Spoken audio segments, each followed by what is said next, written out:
জাগ্রত কালী মন্দির। একই মন্দিরে পাশাপাশি রক্ষা কালী আর দক্ষিণা কালী, তারা দুজনেই আবার বসে থাকেন শিবের ওপর।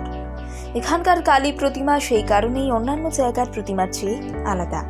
নদিয়ার ভীমপুরের ময়দানপুরের কালীবাড়ির কালী প্রতিমা শুধু অবশ্য এই কারণেই নয়, ভক্তদের কাছে অন্যান্য কারণেও বেশ জনপ্রিয়। ভক্তদের বিশ্বাস এখানে এলে যাবতীয় মনস্কামনা পূরণ হয়। নতুন কোনো মন্দির নয়, এই কালী পুজো চলছে 302 বছর ধরে। ভক্তদের দাবি, সময়ের সঙ্গে যুগের আধুনিকতা বাড়লেও এই মন্দিরের মাহাত্ম্য বেড়েছে বই কমেনি। একটা সময় যে মাহাত্ম্যের কথা এলাকাবাসী জানতেন, আজ তার দূর দূরান্তের ভক্তদের এই মন্দিরে টেনে আনে। এখানকার নিয়ম, মন্দিরে এসে মানত করতে হয়, পূরণ হলে দিতে হয় দেবীর পুজো। সেই পুজো দিতেও অসংখ্য ভক্ত আসেন এই মন্দিরে। তাঁদের ভিড়ে প্রতি শনি এবং মঙ্গলবার রীতিমতো গম গম করে এই মন্দির। আর কালী পুজোর দিনগুলোয় এই মন্দির যেন বিরাট এক মিলন মেলায় পরিণত হয়। এত বিপুল সংখ্যক ভক্ত এখানে ভিড় করেন। শুধু লাগাতার কামনা পূর্তিই নয়, এই মন্দিরের প্রতিষ্ঠা নিয়েও রয়েছে এক অলৌকিক ইতিহাস।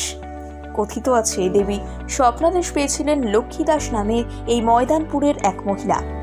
দেবী তাকে স্বপ্নে জানিয়েছিলেন তার বাড়ির কাছেই মনসা গাছ রয়েছে, সেই গাছের মাটির তলায় তারা আছেন, তাদের মাটি থেকে তুলে পুজো করতে হবে।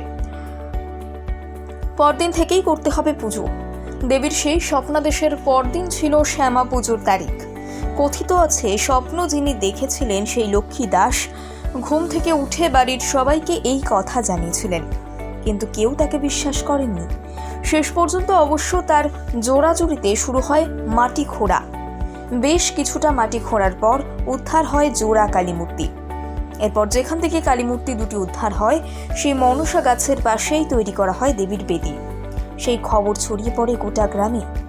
কথিত আছে, স্বপ্নাদেশ প্রাপ্ত লক্ষ্মী দাস অন্য কোনো পুরোহিত নয়, নিজে এই পুজো শুরু করেন। প্রথমে গ্রামের অনেকে তা মানতে না পারলেও পরে তারা এটা মেনে নেন।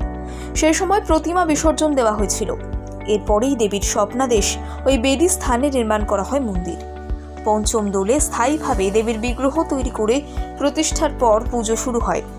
সেসব আজ থেকে 302 বছর আগেকার কথা। বর্তমানে লক্ষ্মী দাসের পরিবারের লোকজন বংশ পরম্পরায় এই পুজো করে চলেছেন। দেবীকে এখানে নিত্য পুজো করা হয়। এই মন্দিরে 2 কালী প্রতিমার পাশে দেবী লক্ষ্মীর মূর্তিও রয়েছে।